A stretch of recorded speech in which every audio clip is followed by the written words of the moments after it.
Indiana Jones, It's a podcast about Indiana Jones. Every movie,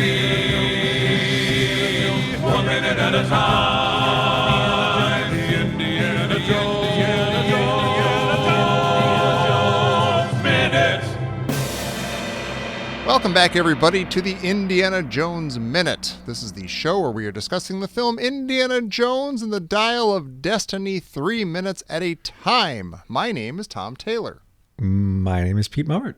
I'm Gerald Christopher Dawson Porter. Sorry.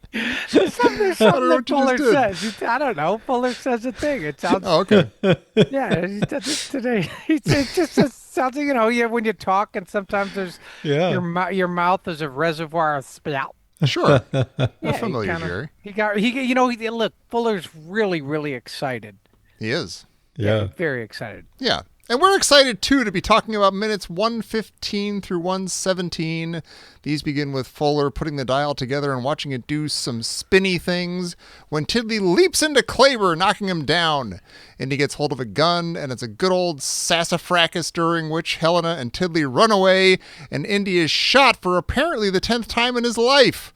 Helena and Tiddly watch as Indy is captured and loaded into a van. Then they find a knife sticking out of the tire of the stolen wedding car.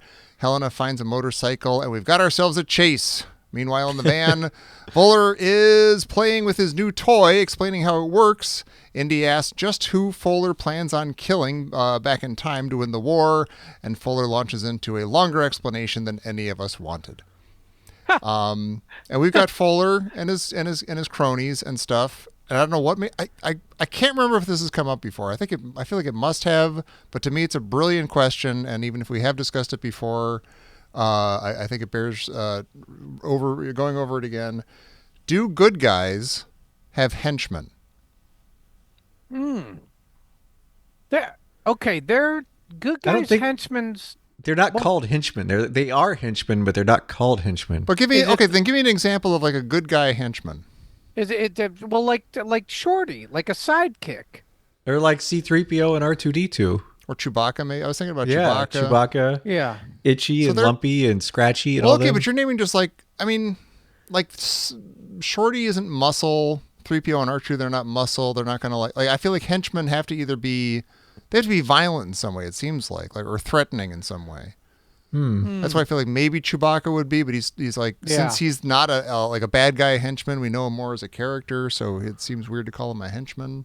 So what about all the Marvel movies you watch? Don't they all have a bunch of violent people arrayed together to fight other violent people? Yeah, but they're all buddies. They're all like individual heroes. They're all the good guys. So why are they not henchmen? Are they equal? Like, is a henchman mostly lower? You have to be lower rank. Yeah, I think you have to be like. I think we said this like during the Nepal bar fight. They're just like they're just kind of like hired goons. They don't have like one. There's like a whole shoot them both situation where like they easily turn on Tote. Like they're not like devoted to his cause or anything like that. They're just there to make a buck and do some henchmaning. So Star Trek has henchmen. The red shirts are henchmen. Oh my God, Pete, you're right. I guess they are henchmen. They're sort of nameless, faceless. They're nameless, faceless guns with guns that will die, that are sent to die, that are exactly what henchmen do. Shoot them all. Wow, Pete, that's great. That's a great answer to that. Thank you. Wow. I hope that we have talked about this and that didn't come up, and now we've nailed it. Thanks to Pete. I hope so too. What would you call Chewbacca? I mean, like as you said, we know him as a character.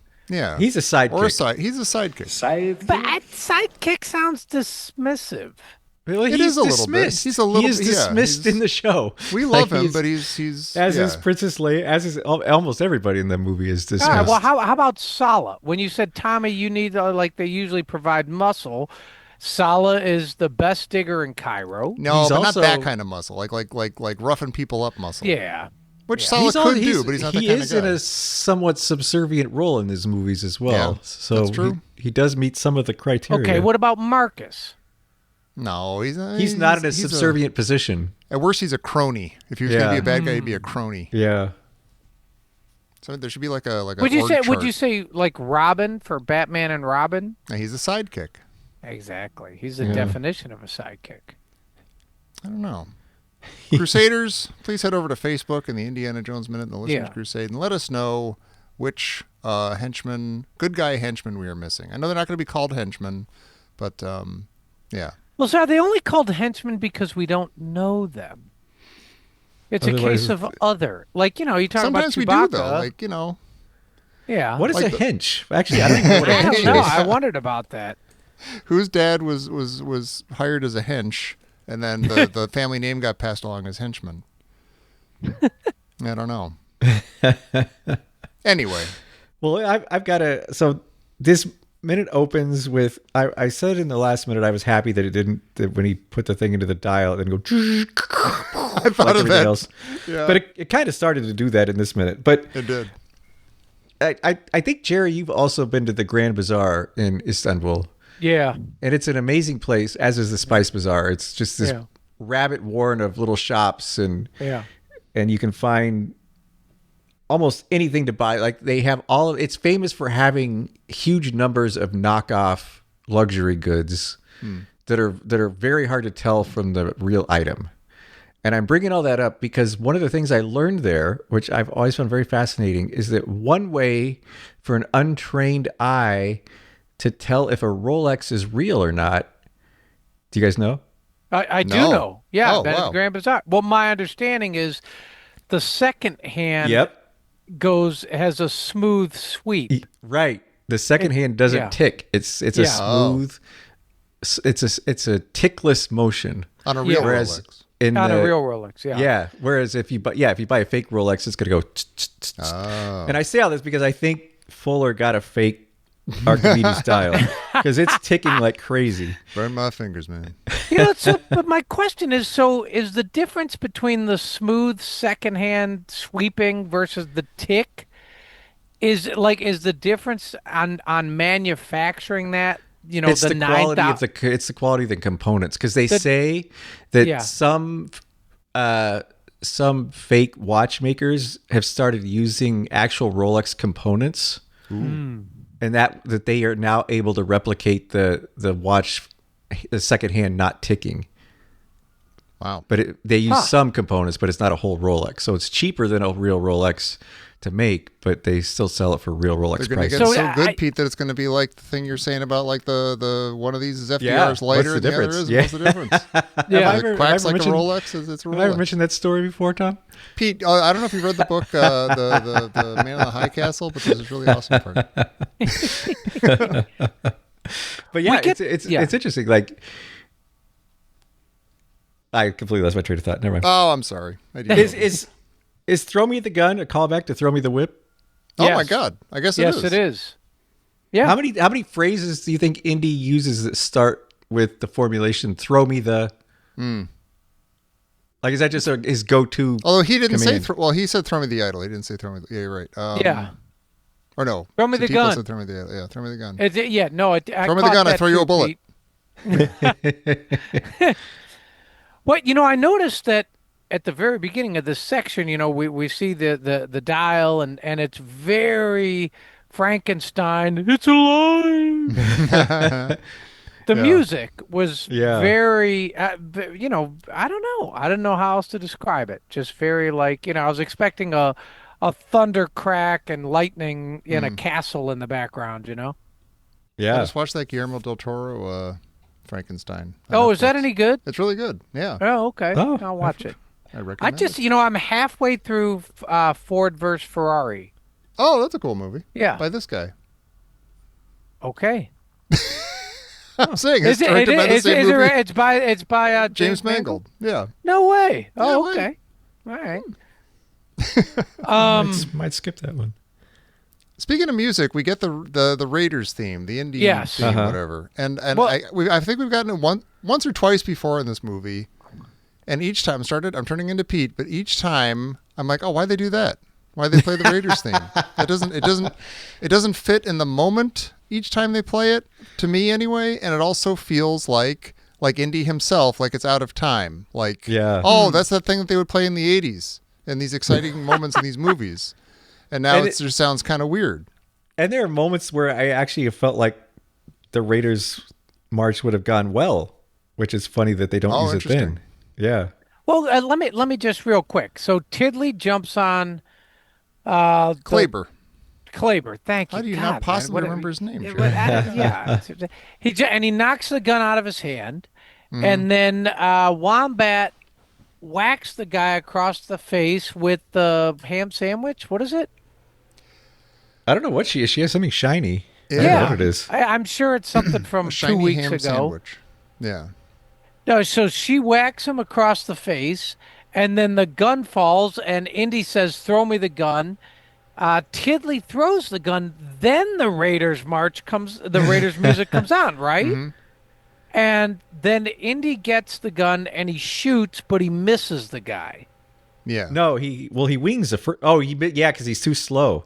Like Yeah. younger Shoot Indy would have Klaber in gotten the him, butt. but he's Yeah. he's like So now is this kind of a Blue Balls Raider theme? Like Yeah, it's like trying to- we got it now, and Yeah, then it's they're like trying to every- goose Indy. Like the Yeah. movie's trying to like inspire Indiana Jones to like do a little bit better. wake and then up, and Indy. then not 3 seconds later he's shot. Yeah. By the way, okay, so we had Indiana Jones. Like we love that scene. He's climbing the thing. He's talking about getting shot 9 times or whatever. Yeah. And we had that debate about. I found some cockamamie list online. Most of of his canonically getting shot are from like comic books and books and things. We see him get shot, I guess, just once in Raiders. Okay, they said they got shot twice in Raiders, and that he gets winged in like grazed by a bullet in the Nepal bar fight. I've since rewatched that, and I see no evidence of that at all. Yeah. Is that right? Yeah, and we all doubted it at the time, and I think it's one of the somebody said it with authority on the internet. Now other people are repeating it, just like copying and pasting, and I don't like it. I think this is the 9th time he's been shot. What do you think of that? Huh? You think, Instead of the 10th. okay, all right. Well, Something to then think about. okay. So I have a question. So then Indy says, and all things considered, this is strange, but I want your opinion. He yells out, "Get him out of here!" Speaking about Tiddly. Uh-huh. And you're like, okay, but not 6 seconds prior, Tiddly saved the day. Yeah. Yeah. No, I he's don't think it's a get him able-bodied, out of here. He's not capable. I think it's more because you see him covering his ears because of all the shooting. Mm-hmm.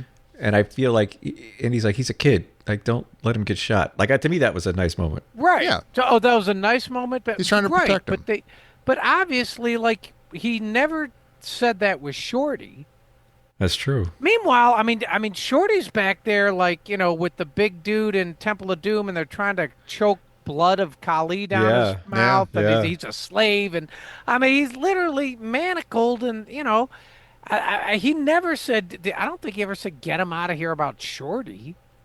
We lived in different days in the But yeah, 84 And Shorty was was- a very different time. Yeah, and Shorty was Shorty his was guy. his friend. Yeah, and he okay. knew what he was He made knew, of. he knew that Shorty could hold his own in a fight, But too. Yeah. so you guys think that despite the fact that Tiddly has saved the day, that Indy's like, get him out of here. That's a good point. You should be like, hey, that kid's got some stuff. Get him He in here should more. be But like, hey, that he's kid got kind of good- cowering and got his hands over his ears. Yeah.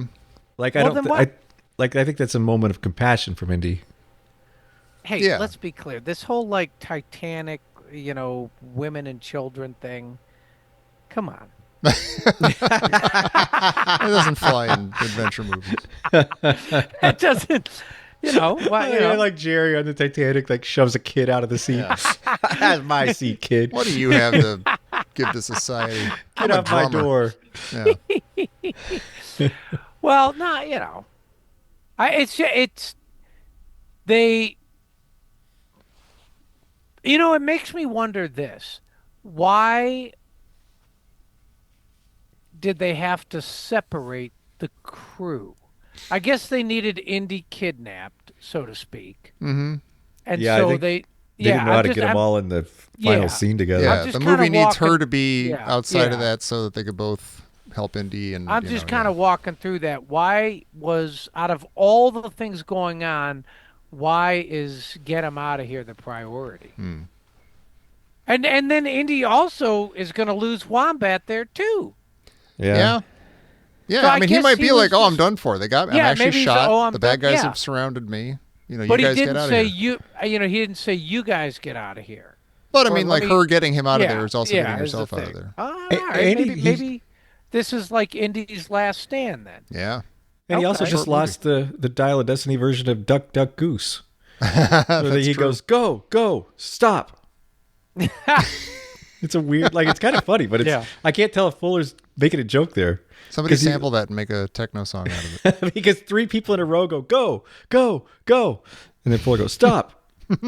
Yeah. Kind of a funny line. Yeah. Well, That's fun. it was. But I don't feel like Helena's teary-eyed, we can't just leave him. I feel like that's not earned. I still feel like that turn, Yeah. to me, I don't feel like that's been earned yet. Like, I don't buy it. Like, I don't buy that she went from tough, street smart, I'll sell out anyone for $1, Yeah. is like in the space of a couple hours, like crying and, oh, Teddy, we can't leave him. Like, Yeah. I'm not buying that. In our Helena watch, they've moved the needle a little bit, to her being a good guy and like loving Indy and stuff and being true blue. But the this is a movie full, seems to have like- like nudged her all yeah. the way to like 90 or something. It's like yeah. the Bugs Bunny, like, needle turns giant red and goes, Yeah, goes all the way to the right. Yeah. Yeah. Yeah, because in this moment she could easily be like, "No, we can't leave him." Like, like without the tears or without like the sorrow in her eyes and stuff, she could easily Yeah. just be like, "No, he's with us. He's one of us. We Yeah. can't just leave him." Well, another thing I can't leave is, I haven't loved all of the color choices in this movie, but they cut from there to just a gorgeous low angle shot of them hauling Indy into the back of this van, and the sky is this incredible smoky cobalt blue color that you just Yeah. want to like melt into. It's just absolutely gorgeous, and there's You know beautiful what's moon on the interesting? horizon. We talk about. I wonder if they got some of this from watching Crystal Skull, where I just think, we talk about like Like some of the Crystal Skull. crepuscular. It's either beauty. exactly. It's either 5:20 a.m. or 5:20 p.m. Yeah, yeah. And I just wonder if they're like, hey, I really like that. Like they did a great job with the sort of the sky and sort of it's either ominous and Well, it's always and a I pretty wonder- time of day. That's always like Well, they that call it the sky is magic always hour. nice. Yeah. Well, I agree. I agree though with Pete. It is they put particular emphasis on the cock shot here. Yeah. And it also completely goes along with the my blue and orange color watch. Yeah. It's yeah. just it's like it's very very blue, and then the lights, of course, are orange, and they kind of illuminate the the temple ruins, and the temple's orange, and the sky is blue. Yeah. It looks Yeah. very much again like the parade. Yeah. Well, Yeah. I like this version of blue better than the parade blue. But I Yeah, agree. it's sort of like more a natural. muted. Yeah. I just forgot. Did somebody repair the rope bridge after Hauke fell through? Because they show them, for some reason, they very specifically yeah. showing them going back across it, and it's just fine. Did the bridge actually break when he fell off? I thought it did. I thought he Didn't just went his over the foot fall edge, through? went over the side. I thought his foot fell through because he was a big guy. His foot did fall through because he's Oh, a big really? guy. Yeah, but I don't know if the bridge broke. They may have Okay. just they may have just tumbled. Also, how does Tiddly know a different way through this cave? Like she's like, "No, we can't leave him." He's like, "No, we're not." Like I know what I'm doing.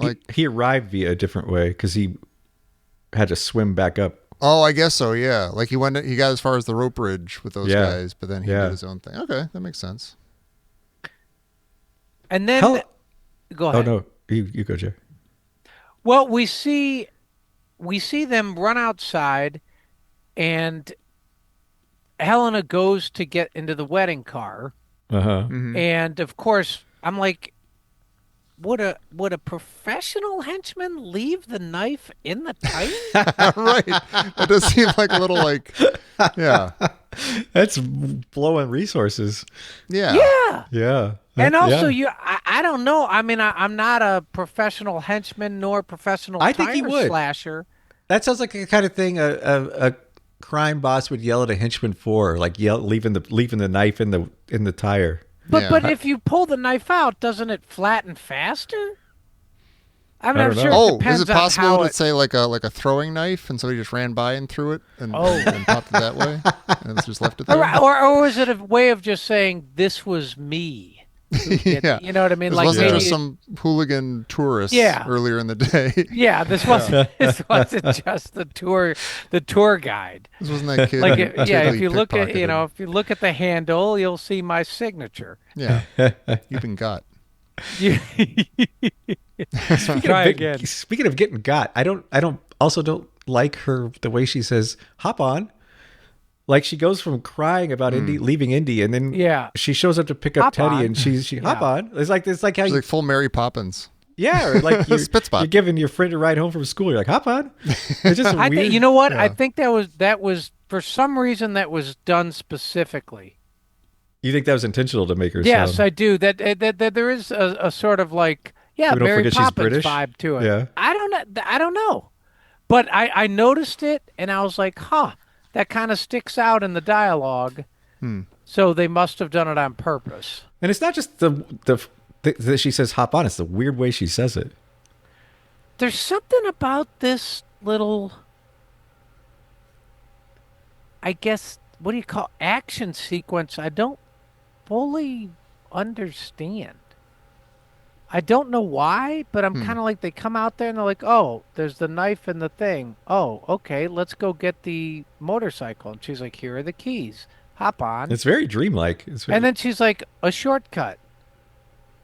You know what's a little strange too? She finds the bike and the keys are hanging nearby, and she grabs Yeah. the keys, and that's when they cut away. So I was almost like, oh, we were meant to think that she was going to take the bike, but she found these keys Yeah. to something else, and now she's going to come by in like a bulldozer or something. So like the knife is still in the thing, and it's all there. There's like just enough of a weirdness to each little moment that it keeps you off kilter a little bit. I didn't say it was bad. I'm just saying, I don't know. I could hear you say it was bad. You're saying it's bad. Yeah. I read you loud and clear. I'm saying I don't know why this was the action sequence. That's all of what we're doing. Like, get him out of here. It's pretty simple, like on paper. I you know. guess. They I stuff the good guess. guy in the thing, and his Yeah, friends okay. following the That's thing. fine. It does bug me I- when she says shortcut.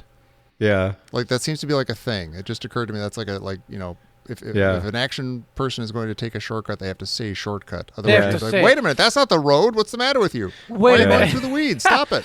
I don't like this movie more than a lot of. I feel like other Indiana Jones movies sort of treats the audience like they're a little dumb sometimes. Like there's a little exposition that you didn't really need. We have felt a little dumb for a lot of the movie trying to That's keep track of true. what's going on. I am dumb. Yeah, well, You know nobody the wanted worst to see thing? One of the worst things about this entire show, I mean our podcast, is So when you got a Tom list. It's like yellow it. pages. We want to hear this? when Tom goes, I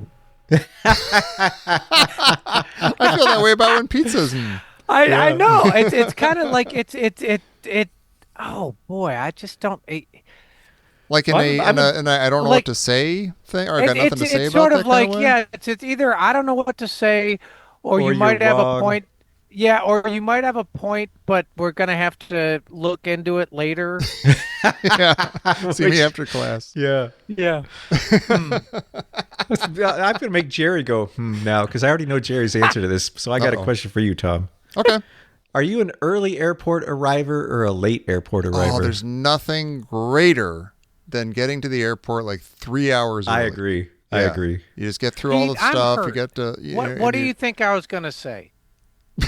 He's going to say, I have no choice. I get there 10 minutes before no matter what I do. No, I actually know Jerry gets to the airport in a pretty decent amount of time generally. And he That's likes to true. sit there with his sunglasses on. Yes, I do. Yeah. Thank you. It's a somewhat ironic answer. But yeah, I knew that. I was going to my cousin's wedding up in Portland, and I went to LAX. This is maybe 12 years ago. I go to LAX, show up, and I have no idea why, but it was like the Olympics had descended on the airport, and I was in a line of. I mean, it looked like a Dr. Seuss line. It was like where there were maybe 600 or 700 people. And then I'll never forget, who was the redhead from Desperate Housewives? She was Oh, in line yeah. and she was in line in front of me. Oh, really? And and we were sitting there for hours, and I got to the airport. Maybe this is a domestic flight. I got there maybe an hour and 20, or maybe an hour and 30 minutes, hour and 20 minutes before the flight, and we were so far late that when the flight took off, we were still in the Oh, my security God. line. That Yeah. sucks. And we were not even close. Like Yeah. there was no running or excuse me, none of that. We were Let 'em we through. were, and just completely missed the flight. I didn't ultimately miss the wedding, but ever since that day, I have gotten to the airport very early. So early, in fact, that people are going, well, "Why are we doing this?" Like if I'm flying with someone thank else, me they get a later. little Well, agitated. Think about that feeling right now, both of you. Okay. And then ask yourselves, is Fuller cutting this whole fissure thing a little bit close? Because they race from finding the dial to the airport and onto a plane, and they barely make it into the fissure. That's cutting it really, really, really, really That close is. to So when he find got the up this dial, morning, to was he find like, oh, boy, God, I'm I got gonna a full find it day. today. I really hope everything goes exactly right today. Why did they Otherwise, think I'm really they were going to screwed. find it today? Why was he confident he would find it today with 18 minutes to spare? That's a great question.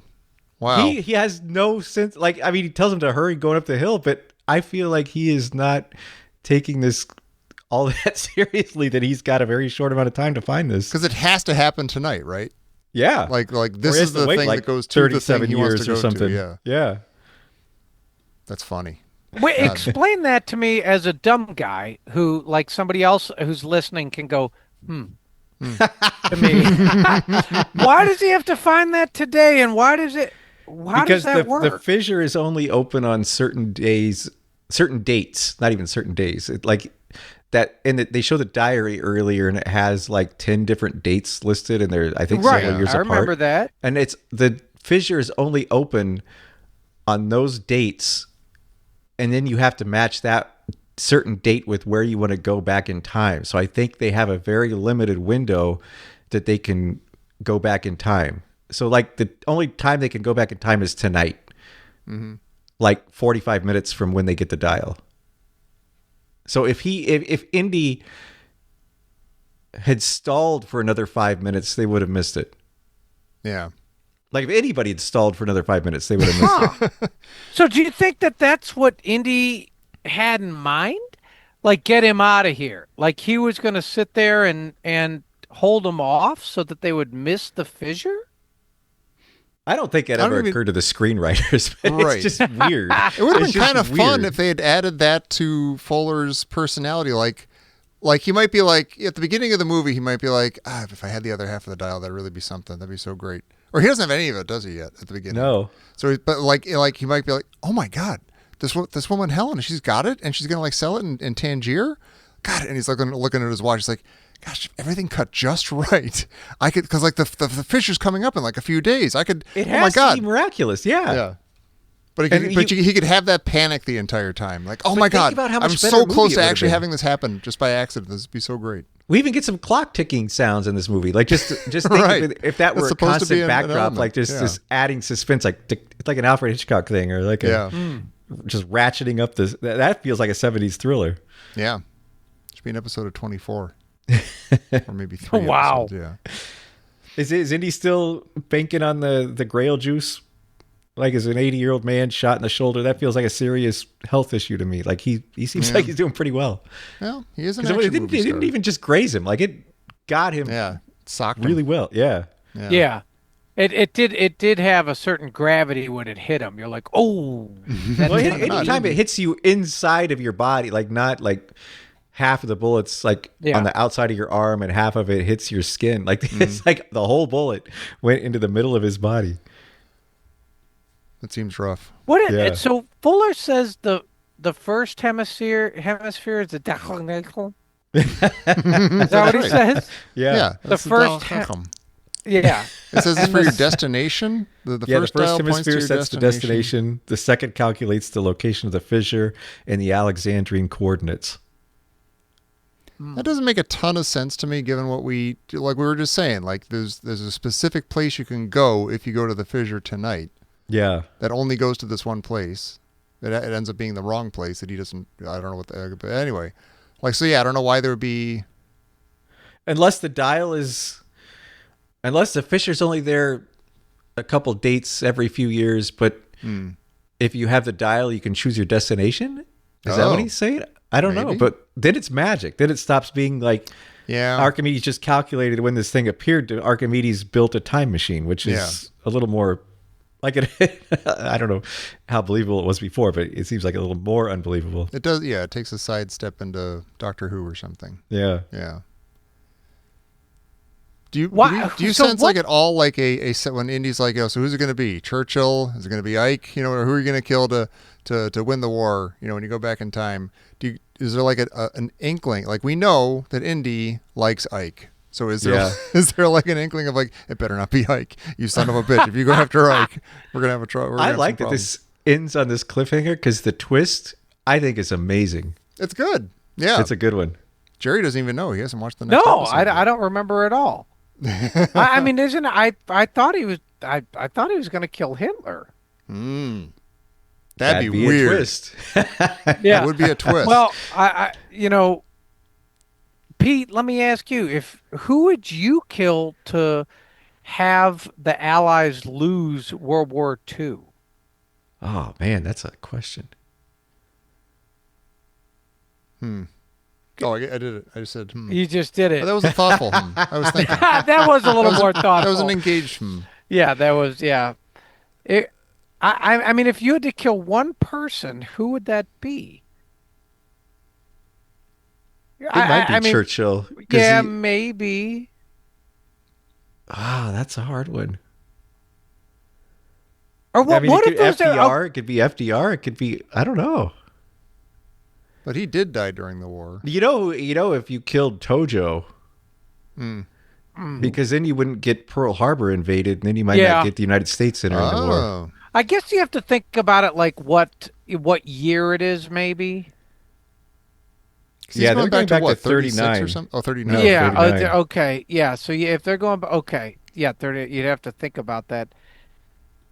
Pardon me. What if you killed the oak table? That was up in the was it in the eagle's nest, right? Yeah. Remember they put that bomb. That was in the Wolfschanze. Von Stauffenberg put the bomb next to the he said if it had not been placed next to this big thick oak. Yeah, the leg of the table. The leg of the table. It would have the bomb would have. Well, there was a guy that planted a bomb in one of his speeches too, I think in Munich, where he planted a bomb in the podium, but there was like a pillar between the podium and Hitler that it didn't kill him. There was a few. He had a few people try to kill him, and they didn't succeed. I wonder who. Anyway, it's interesting. How many of those were from the future? Yeah. Oh, wow. Yeah. That guy looks 30 years older than he should. How did he get old all of a sudden? Well, speaking of being 30 years older than you should be. Yes. 30 years, maybe 90 years behind. Yeah, this just in from Professor Christy Porter. Hey. No. Oh. Would Indy have cared about the dial if it had been in a goddess's cave or a lesser god than Dionysus or... Yeah, like what if this was in like Apollo's temple or the temple of Artemis or the temple of Zeus? Would Indy have had a different Well, they found the graphicals just at the bottom of the ocean, you know. Well, it's not so much where you find it, it's where what the thing is, I guess, right? Well, to me, the thing is that Indy doesn't care about archaeology. He doesn't care about history. He doesn't care about context because he cares about one treasure hunting item every movie, and he's willing to destroy every other piece of context and history surrounding it in order to get that one item. Like, think of everything he destroys in Tanis Yeah. to get the ark. Like, he destroys. Well, would he get more pleasure out of destroying the temple of a higher god than a Yeah. lower one? Or would it be, yeah. Or would he be like, no, we can't have a gunfight in Apollo's. Yeah. Right. You know, I don't know. You know, He doesn't seem to hold a lot of the past in a lot of is he reverence. going to put the Dial of Destiny in a museum? It was sort of in one. Oh yeah, it kind of was. Part of it was, yeah, like in his cubby. Yeah. Yeah. That's true. Son of a bitch. Maybe. What if the reason he wants to put these things into museums is to neutralize them? Because he knows that then they lose all interest and power to people. And then people are like, just another thing in a glass case. Yeah. Go to the moon. Who cares? Yeah, maybe. Poor Indy. He's a sad old man. Well, speaking of sad old men, we have to go to bed now because it's late. We're tired. We're going to go read our stories. But thank you all for listening. Please come back next week. You know what we're going to do. We're going to talk about the next 3 minutes of this movie. We're going to find out the big twist of Holder's plan. And it's going to be exciting. And we're going to be here with you to find out all about it right here on the Indiana Jones Minute. Sassafras. What did you say? It was a Sassafracas. Oh, yeah.